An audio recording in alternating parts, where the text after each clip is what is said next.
Last night, I had a dream that I was on a reality matchmaking show on Netflix. Men and women were thrown together and told to mix and mingle until they found a match. And if you found a match, then you would advance to the next level, which was going on a vacation to get to know the person even better. The format of the show was a lot like the show Love is Blind, except we could all see each other. So on Love is Blind, people get to know each other just by audio, by having conversations, and you can't see the person. This show was exactly like that, except we could all see each other.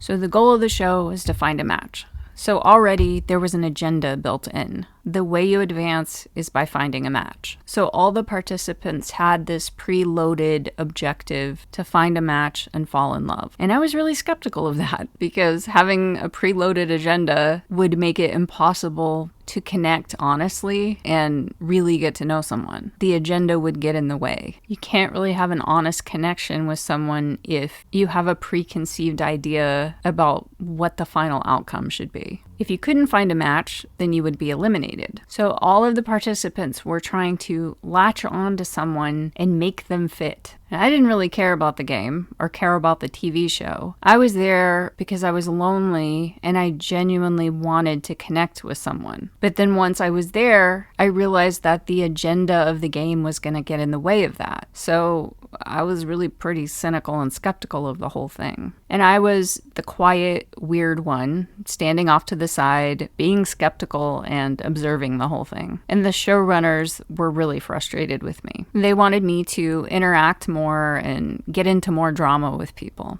to produce better content. They wanted me to pick a guy and act as if. So a showrunner pulled me aside to coach me. And he said, the game is you pick someone and you pretend to love him, and then he pretends to love you. And then everyone's happy. And I said, but that's not real love. That's pretend. And then the showrunner kind of scoffed and he said, oh, come on. What is love anyway? Nobody really knows. It's probably not even real. We all nod at each other and agree. Love is deep. Love is profound. Love is the most precious thing. But nobody really knows what it is. Nobody's brave enough to raise their hand and say, hey, guys, what is love anyway? I don't really know what it is.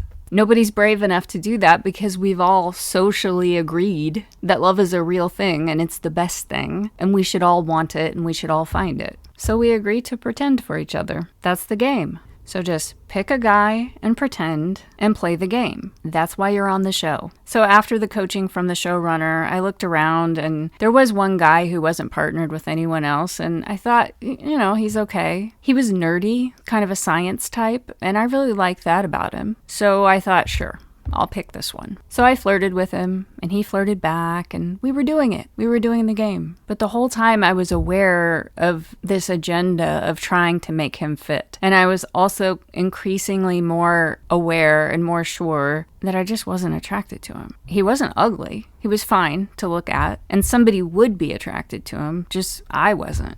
For me, he was too short and too skinny, just really not my type physically. But he also lacked this specific frequency of masculine energy that I'm attracted to. He just didn't have that. He would be vibrating at the perfect frequency for some other girl, just not me. So I was starting to feel really trapped and panicky because maybe he was pretending too. Maybe he was pretending just as much as I was. But the pretense had this momentum. And so even if he was aware that he was pretending, if I rejected him, his ego would already be so much invested that he would have to pretend to be hurt by that rejection. He might genuinely be hurt by the rejection, or the pretense of choosing me and loving me might have so much momentum that then he would actually have to pretend to be hurt if I rejected him, which would just be a whole scene. It just seemed awkward. I didn't want to deal with it. And I don't really know what happened with that plot line because then the dream was winding down. And the next scene was a sort of an epilogue. It was one of those episodes, it follows the participants and it shows you where are they now, a year later. One or two of the couples had found a natural compatibility and they actually built comfortable, pleasant lives together. And they were still very happy to pretend for each other, to pretend that love was real, and to pretend to be in love with each other. That worked for them. And some of them had gone through really nasty breakups. Some of them were single and bitter. And then at the end, they announced a spin-off show. So some of the female participants that had been eliminated early in the show had gone on to create a spin-off. And this spin-off was called My Mysterious Era. And it was subtitled, Don't Chase, Attract.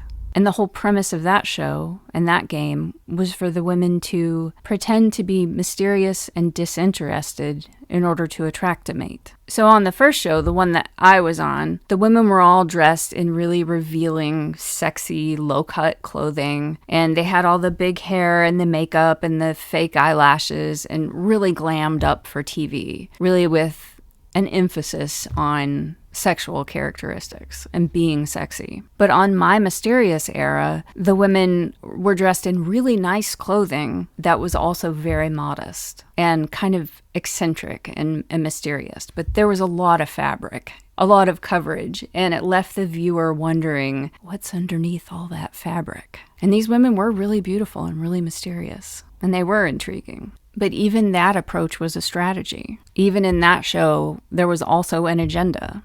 These women were pretending to be mysterious and disinterested, but they were actually desperate for human connection. They were desperate to find out if love is real and how can they get some of it. Then the credits rolled and I woke up